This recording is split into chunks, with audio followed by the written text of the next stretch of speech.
Görməsəydi günəşin göydə əgər mal hüzünü, görə bilməzdi bəşər zülmət olan ra hüzünü. Gər gözün qudrəti olsaydı Kəlimullahə, göstərərdi o zaman Turidə Allah üzünü. Gər əli tək açıq olsaydı bəsirət gözümüz, şübhə yox, biz də görərdik o şəhənşah üzünü. Atası Yusifi Allahına tapşırsaydı, nə ata hicri görərdi, nə oğul çağ üzünü. Gecə gündüz bu səbəbdən yaranır ki, o gözəl bağlayır gah niqab ilə açır, gah üzünü. Təkcə dünyada könül başı bəlalı sənsən, kim görüb çərxin ədalətli xeyrxah üzünü. Yaşadıq həsrəti yar ilə fənai, birdəm zamanın sahibinin görmədik eyvah üzünü. Zamanın sahibinin görmədik eyvah üzünü. Allah nəsib eləsin inşallah. Amin. Bismillahirrahmanirrahim. Salam əziz dəyərli tamaşaçılarımız. Qum Danələri verilişi ilə yenə sizlərin evinizin qonağıyıq. Verilişimizin dəyərli qonağı Ustad Hacı Fariz Xammədlidir.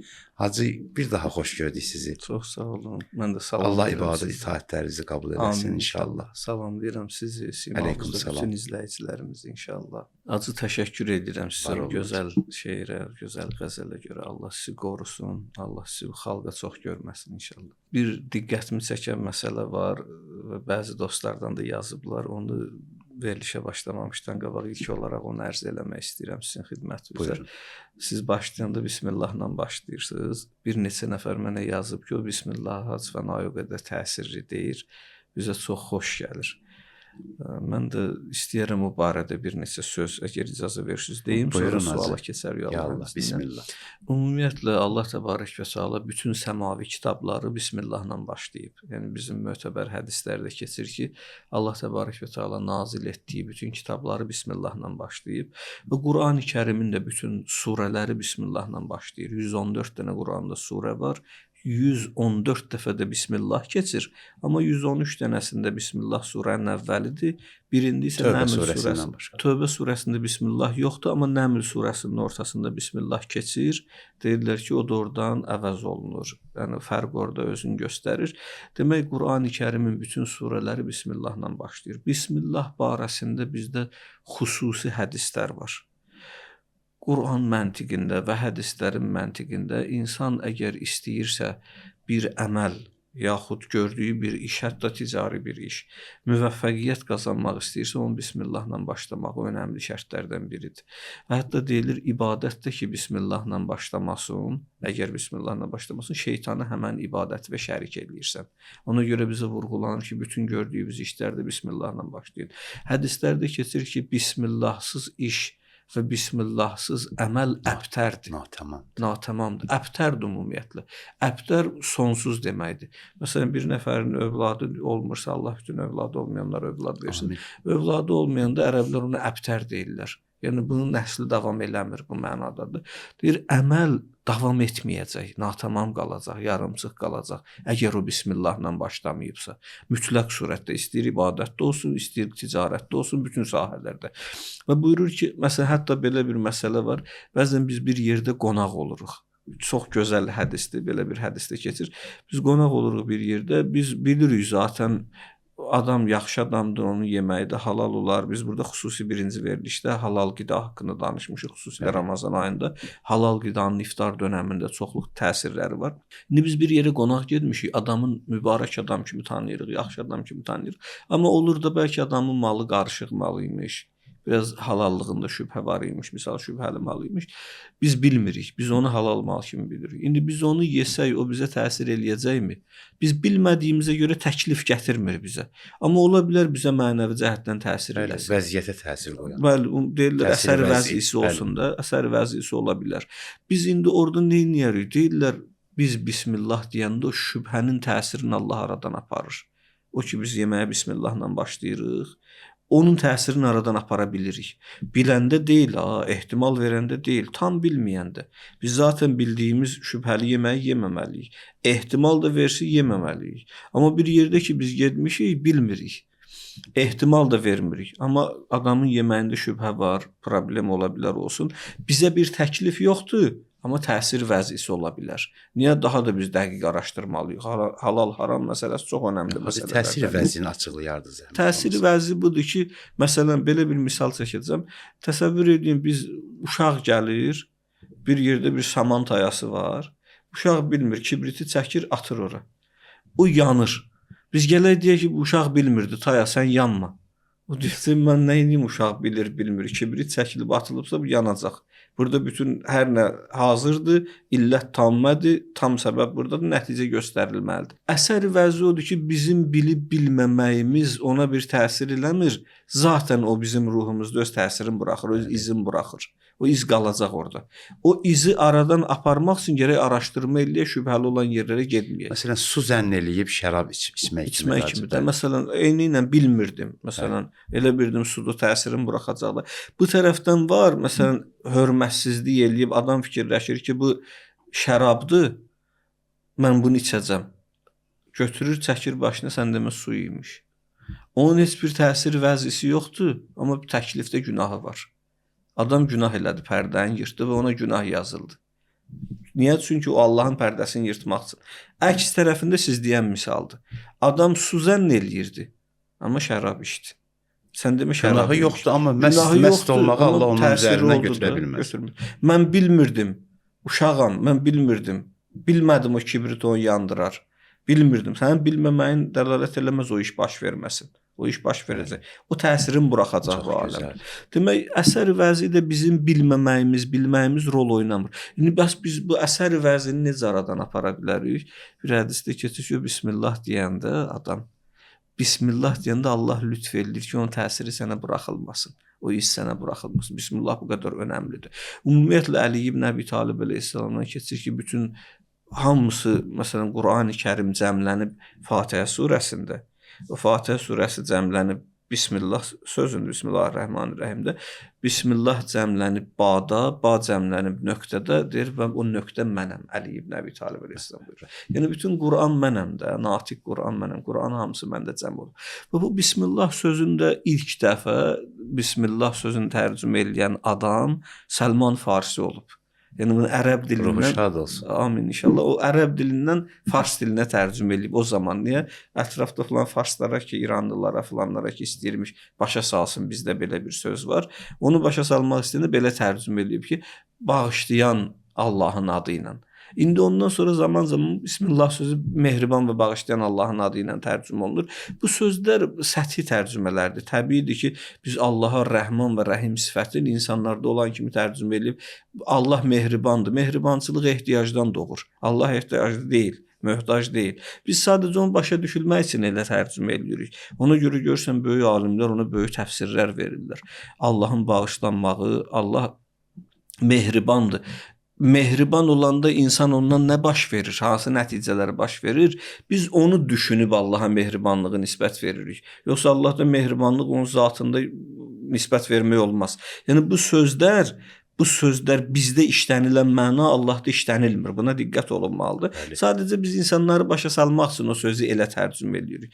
Rəhman və Rəhim sözünü deyirlər ki, bizim keçmiş alimlərimiz olub, Nəcəf alimləri, böyük alimlər, SSR hakimiyyətindən qabaq olan alimlərdən mən danışıram. Bu alimlər tərcümə eləyərmişlər, o rəhm eləyəndir bütün varlığa. Rəhman sözünü belə tərcümə edərmişlər. Rəhim sözünü isə möminlərə xas xüsus eləyərmişlər. Və həm də deyərmişlər ki, o bu dünyada Rəhman budur ki, o bu dünyada rəhm eləyir bütün məxluqata, həm möminə, həm kafirə, həm bütün məxluqata, bütün varlığa, amma ölümdən sonraki həyatda rəhimdir. Yəni sırf onlar ki, ona iman gətiriblər, sırf onu qəbul ediblər, onlar üçün mərhəmətli olacaq. Yəni belə tərcümələr eləyərmişlər. Bismillah çox önəmlidir. Bizdə Ayətül Kürsüdən sonra Qur'an-ı Kərimdə deyirlər, Qur'anda ən Ayətül Kürsü ayəsi də təvhidi çatdırdığına görə ən önəmli ayə Qurani-Kərimdə Ayətül Kürsü vurğulanır. Və onun hətta mən bunu da sifariş eləyirəm dostlarımıza. Deyirlər Ayətül Kürsünü əzbərləyin, gün ərzində onu deyin, övladlarınızı əzbərlədin. Çox önəmlidir. Mən keçən verilişlərdə bu haqqda danışmışdım deyə ora qayıtmaq istəmirəm. Bir məsələni sadəcə deməmişəm, indi deyirəm. O da budur ki, Ayətül Kürsünü əgər əzbərləyə bilmirsiniz, oxuya bilmirsiniz, unudursunuz, bir tabloya filana yazın evinizdə olsun. Ya əllə yazın, ya yazılmış tablolar var, alın evinizdə vurun. Ayətül Kürsünün evdə olmağı çox önəmli məsələdir. Və eyni ilə belə bir hədis Bismillah barəsində də var. Yəni dilinizə tez-tez gətirin, bir iş görmək istəyirsənsə, o qədər mübarək hədislər var ki, Bismillahla başlayan iş imkansızdır ki, sona varmasın. Bismillahla başlayan iş imkansızdır ki, nəticə verməsin. Mümkün deyil. Ona görə bizə vurğulanır ki, bütün məsələlərdə, ibadətlərdə, itaətlərdə görsən Quranda surələrin əvvəli bizdə Bismillahla başlanılmalıdır, xüsusi vurğulanır. Yemək yeyəndə biz bəzən elə bilirik ki, Bismillah, məsələn görsən uçağa minəndə Bismillah deyirik, təyyarəyə minəndə Bismillah deyirik, amma maşına minəndə Bismillah demirik. Yol yeriyəndə Bismillah demirik. Elə bilirik ki, bu Bismillah ancaq təhlükəli işlər ki, biz onun təhlükəsini hiss edirik, oradadır. Əli ibn Əbi Talib əleyhissalamın dostlarından biri Əlinin yanında oturduğu yerdə birdən yıxıldı, başı qanadı. Özü də pis qanadı. Həzrət durdu, başladı bunun başını bağlamağa. Dedi, ya Ali, mən bilmirəm nə oldu. Başını sarıyırdı Həzrət onun. Dedi, ya Ali, mən bilmirəm nə oldu. Nə səbəb? Deyildim, nə səbəb oldu. Mən oturduğum yerdə elə bil yüksəklikdən yıxılmış kimi yıxıldım. Başım belə qanadı. Həzrət ona dedi ki, mənə belə gəlir ki, sən daxil olub bu otaqda oturanda Bismillah demədin. Yəni ən rahat işdir oturacaqsan, orada da deyir Bismillahdır. Biz elə bilirik ki, Bismillah ancaq mühüm bir işə başlayanda, dəryada üzəndə Bismillah məsələn belə deyir, yaxud maşın sürəndə, yaxud təyyarəyə minəndə, ata minəndə, məsələn bir təhlükəli miniyə minəndə Bismillah, adi yeriyəndə də, yatanda deyir Bismillahirrahmanirrahimdir. Bəladan uzaq olacaqsın. Sübh duranda Bismillahirrahmanirrahimdir. Evdən çıxanda Bismillahdır. Yəni bütün hər bir işə başlayanda, addımlayanda Bismillahirrahmanirrahim demək lazımdır. Bunu istədim xüsusi əziz izləyicilərimizə çatdırım ki, bu Bismillah o qədər önəmlidir. Siz də bizim verilişimizin əvvəlində həmişə o Bismillahirrahmanirrahimi deyirsiniz və bizim verilişimiz o mübarək Bismillahla başlayır. Buna görə də sizə təşəkkür edirəm inşallah. Hacı, təşəkkür edib açıqlamaya görə. Hacı, bir sual ünvanlayıblar izləyicilərimiz. Dinlə əxlaq arasında olan rabitə. Yəni bir əxlaqlı olan bir insan dindar olmaya bilərmi və yaxud əksinə? Əksinə də ola bilər. Çox gözəl sualdır, təşəkkür edirəm. Ümumiyyətlə bu müasir zamanda ən yaygın suallardan biridir. Qərb dünyası bir yerə gəldi, çatdı. Məsələn, Kant fəlsəfəsində əxlaqı dindən ayırdılar. Ümumiyyətlə deyir ki, əxlaq ayrı varlıqdır, din ayrı varlıqdır. Bu zaman-zaman ümumiyyətlə bu mövzu bəhs olunur. Hətta Sokratın bu mövzuda fikirləri var eradan qabaq. Yəni əxlaq və din mövzusu ən önəmli mövzulardan biridir. Buna kitablar yazılıb bunun barəsində. Biz qısa cavab verərik. Yenə də kimlərəsə sual qalsa yazarlar, cavablandırarıq sonra. Baxın, birinci burada din məsələsi aydın olmalıdır. Din nədir və əxlaq nədir? Bunlar aydın olmalıdır. Əxlaq bizim ədəbiyyatda və hətta qərb ədəbiyyatında hər yerdə əxlaq batini bir hissdir. Daxildə olur insan daxilində. Deməli, əxlaq sözü ərəb sözüdür. Əxlaq xulqun cəmidir. Xulq, bir də xəlq var. Xəlq zahirdir, xulq isə batindir. Əxlaq xulqun cəmidir. Yəni, əxlaqın insanın göstərişi ilə işi yoxdur. Bunun üzü belədir, əli belədir, boyu belədir. Bunun əxlaqa aidiyyatı yoxdur. Bu adam belə oturur, belə durur. Bu rəftardır. Bunlar əxlaq deyil heç biri. Bunlar rəftardır. Bunlar əxlaqdan doğur. Zahirlə işimiz yox. Əxlaq sırf insanın batininə aid olan bir məsələdir. Bizim batinimizdə 4 dənə qüvvə var. Mən bu barədə geniş danışmışam, ora girməyəcəm. Bir şəhvət qüvvəsi var, qəzəb qüvvəsi var, elm qüvvəsi var, ədalət qüvvəsi var. Şəhvət qüvvəsinin yüksək həddi var, ifrat həddi, o əxlaqsızlıqdır, pozğunluqdur. Aşağı həddi var, insan ruhbaniyyətdir, insan nəslinin kəsilməsi. Orta həddi iffətdir, ismətdir. Bu şəhvətə aid. Yəni bizə deyirlər ki, şəhvəti yüksəldib insan gedib günah eləməməlidir. tam şəhvətin qarşısını alıb, ehtirasının qarşısını alıb insan gedib rahib olmamalıdır. Hər nədən əlin qırsın, hər nədən uzaqlaşsın. Məsihiyyətdə var, evlənmirlər, elə olmamalıdır. İkinci qüvvə qəzəb qüvvəsidir. Yəni şəhvəti orta həddə saxlayıb iffətli olmaq lazımdır. İkinci məsələ qəzəb qüvvəsidir. Qəzəbin də yüksək həddi var. Qarşısını almasın, qəddarlıqdır. Qarşısını tam alsın, qorxaqlıqdır, orta həddi qeyrətdir, qəzəb. Üçüncü isə elmdir. Elmi də əgər əməllə yanaşı olmasa, insanlar silah-sursat düzəldib bir-birini öldürəcəklər, pis-pis silahlar düzəldəcəklər, kütləvi qırğın silahlar düzəldəcəklər, elm ona, texnologiya ona inkişaf eləyəcək, ona xidmət eləyəcək. Amma əməllə yanaşı olsa, insan bir qarşısına bir məqsəd qoyacaq ki, bu qədər eləmək olar, bunu eləmək olmaz, bir hədd tanıyacaq. Deməli, onu ad qoyur, elmin əməllə yanaşı tərəfinə hikmət adı qoyur. Bir də ədalət qüvvəsidir ki, bizim daxilimizdə var bu dörd. Ədalətin də azı, çoxu yoxdur. Ya ədalətlisən, ya ədalətsizsən. Yəni belədir. Onun azı, çoxu, yüksək həddi, aşağı həddi, orta həddi yoxdur. Demək, bu dörd dənə qüvvə normal həddə gələndə insan olur əxlaq sahibi. Artıq sən zahirdə özünü göstərmirsən ki, mən belə eləyim, özümü belə göstərim filan. Elə olmur. Bu sənin daxilindən gəlir. İnsanın daxilindən gəlir ki, bu belə eləməlidir. Özü istəmədən ondan baş verir bu hadisələr. Əxlaq buna deyirlər. Yəni bu tərəfdədir. Bir də var din. Din isə bir sıra qanunlara deyirlər. Din bir sıra qanunlara deyirlər. Dinin də məsələn Qərb dünyasında din fəlsəfəsi deyilən bir məsələ var. Din orada bəhs olunur. Yaxud bir də var dinlərin tarixləri. Bir də orada bəhs olunur. Yəni din Qərb dünyasında iki yerdə bəhs olunur. Bir dinlərin tarixi kimi bəhs olunur. Bir də din fəlsəfəsi adı altında bəhs olunur. Din fəlsəfəsi adı məsələn son zamanlarda hətta çoxlu bu etiqad bəhslərində, din fəlsəfəsində bu mövzu tam surətdə özünü göstərir. Bizdə də din məlumdur da ilahiyyat mövzusunda bəhs olunur. Həm Qərb fəlsəfəsində, həm İslam fəlsəfəsində dinin tərifi biraz çətindir. Niyə çətindir? Çünki dinlər arasında bəzən ixtilaflar olur. Bəzən də din tarixində ixtilaflar var. Və dindən insanların baxışı da dinlərə fərqlidir. Ona görə görsən təriflər o qədər çoxdur bu din barəsində. Məsələn, bir nəfər Robert Hume deyirlər, ərəb dilində onun adını, bizdə Hume deyirlər ona. Ya David Hume da var, bir də Robert Hume var. Bu Robert Hume'un din barəsində bir tərifi var. Deyir ki, din bəzən o qədər sadə tərif olunur. O qədər tərif sadə olunur ki, insan elə düşünür ki, onu bir körpə uşaq da dini təcrübəsi olub və onu danışa bilər. Ondan da soruşsun din nədir, o sənə başa sala bilər. Niyə? Çünki din o qədər sadədir ki, bir körpə uşağın da bir dini təcrübəsi var. Bəzən də deyir, din o qədər çətin olur. Ən kamil insan, ən böyük alimə də sual versin, din nədir, o ilişəcək, qalacaq, ona tam cavab verə bilməyəcək. Niyə? Çünki din o qədər kamilliyə aparan yollar onda çoxdur. Yəni dinin ən sadə təcrübədən başlaması, ən peçidə, ən mübhəm, ən gizlin təriflərə qədər yolu var. Kamilliyə qədər yolu var. Dini yəni tərif eləmək həm çox çətindir, ariflər üçün, alimlər üçün, həm də çox rahatdır. Uşaqlar belə dini təcrübədən götürüb onu başa sala bilərlər.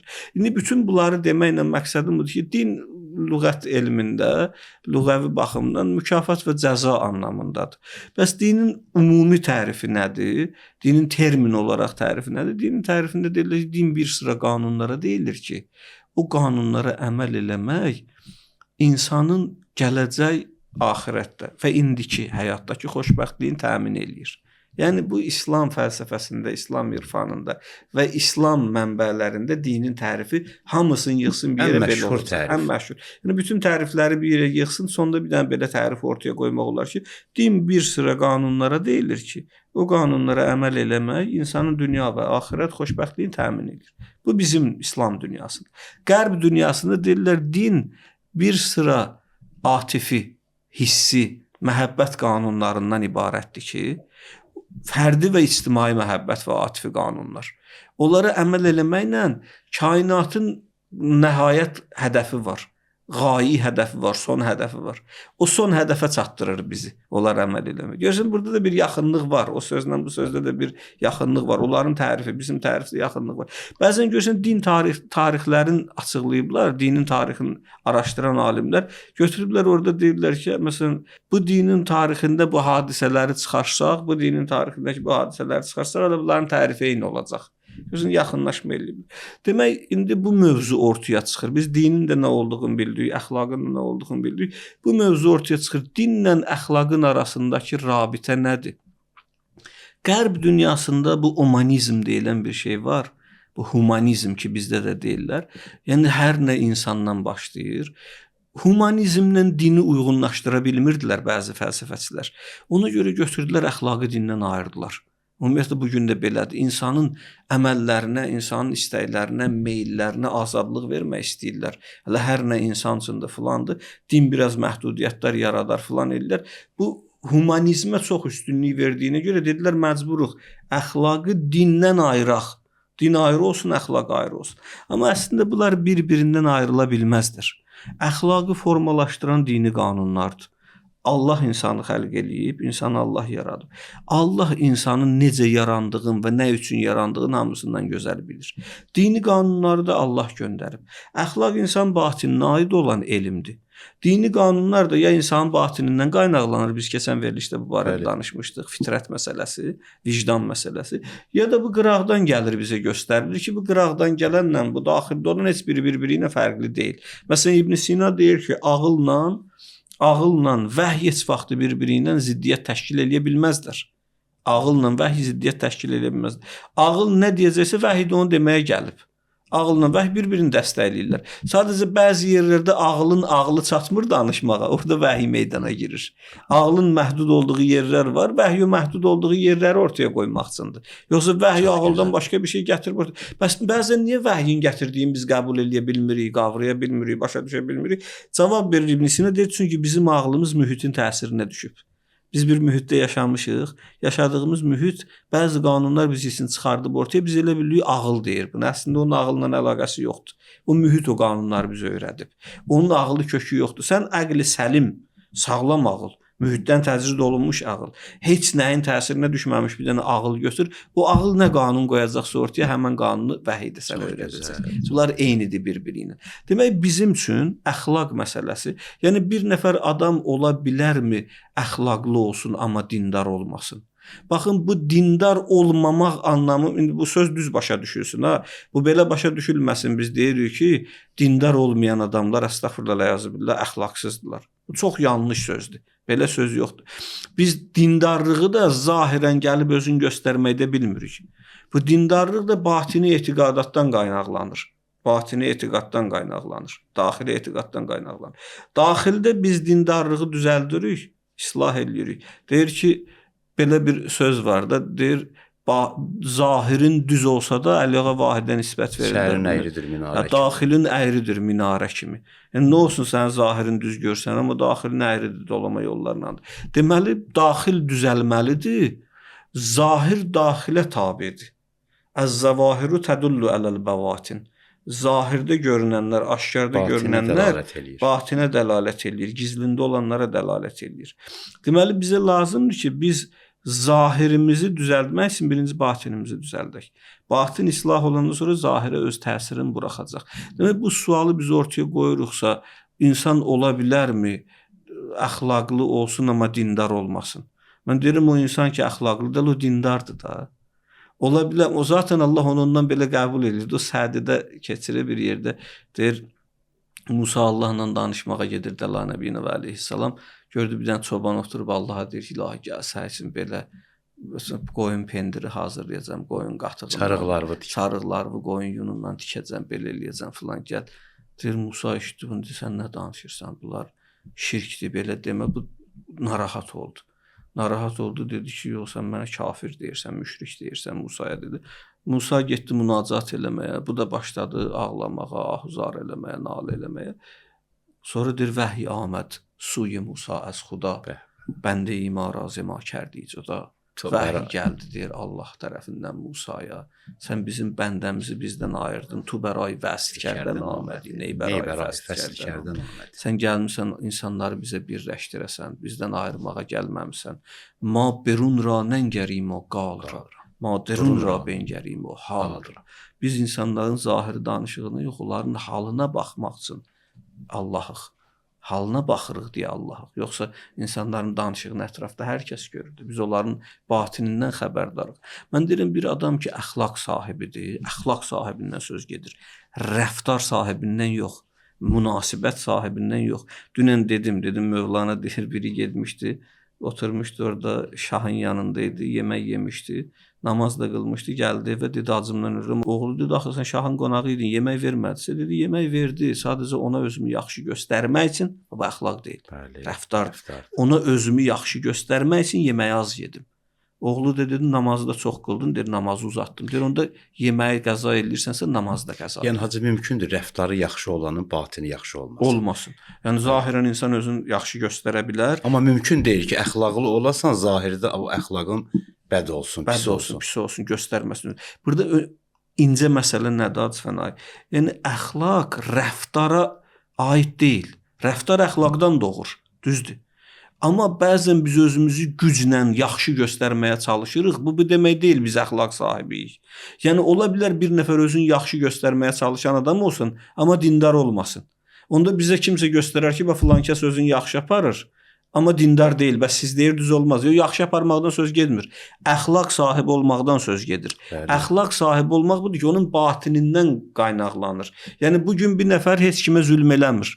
Niyə? Əlində heç nə yoxdur da. Güc yoxdur. Əlində güc yoxdursa, o heç kimə zaten zülm eləyə bilməz ki. İndi sabah onun əlinə güc gələndən sonra o zülm eləyəcək. Bu gün rəftarına baxıb demə bu zülmkar adam deyil.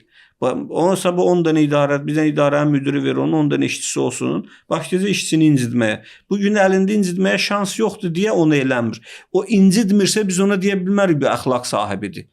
Niyə? Çünki bu üçün şərait yaranmayıb. Sabah o idarə müdiri olanda incitməyəcəksə biz deyəcəyik ki, əxlaq sahibidir. Niyə? Çünki batinində o formalaşıb. Əlinə fürsət düşən kimi o Mövlana deyirdi ki, mən o adam deyiləm ki, bir qarışqanı əzəm. Məndə o tavan yoxdur, mən gücsüzəm. Qarışqanı əzməyə belə gücüm yoxdur. Şəhid Mütəhhiri rəhmətli bunu açıqlayanda deyirdi ki, yox, bunu belə demə. Bunu denə ki, mən güc olduğum yerdə mən əzmədim. Əlimdən gəlməz qarışqanı əzmək bu sənin üçün hünər deyil. Əlimdən gəlməz hünər deyil. Sən o yerdə ki, əlindən gəlir eləmirsən, əzmirsən o hünərdir. Yəni məsələ budur. Bu gün mənim şəraitim yoxdur. Mən heç nə eləmirəm, cinayət eləmirəm. Bu hünər deyil ki, sabah şərait olandan sonra mən cinayət eləyəcəmsə, onda deməli əxlaq sahibi deyilmişəm. Məsələ burdadır. Yəni əxlaq o yerdədir ki, batindən qaynaqlanır, zahirdə özünü göstərir. Əgər batindən qaynaqlanıb zahirdə özünü göstərirsə, deməli o adam dindardır. Hələ din elə bu deməkdir də. Din insanın batinindən qaynaqlanır da. Deməli, dini qanunlarla əxlaqi qanunlar bir-birini dəstəkləyirlər. Bir-birini dəstəkləyirlər. Demək, din belə suallar qoymaq ki, dindar deyil. Məsələn, adam dindar, o zaten dindardır da adam. Adam dindardır ki, ondan əxlaqi əməllər baş verir. Adam dindardır ki, iffətlidir, ismətlidir, qeyrətlidir. Adam dindardır ki, haqqı bilir, ədaləti bilir. İsməti bilir. Və riayət edir. Və bütün bunlara riayət edir. Zaten dindarlıq da budur da. Allah razı olsun hacı. Mən əslində bir neçə sual hazırlamışdım bugünkü veriliş üçün. Amma əfsuslar olsun ki, yenə verilişimizin sonuna gəlib çatmışıq. İnşallah gələn verilişlərimizdə bu suallara davam eləyərik inşallah. Allah razı olsun hacı. Təşəkkür edirik. Allah ömrünüzə, elminizə bərəkət versin inşallah. Amin inşallah. Gələn günləriniz xeyirli olsun. Əziz dəyərli tamaşaçılarımız, verilişimiz sona çatır. Sağ və salamat qalın. Allaha əmanət olun.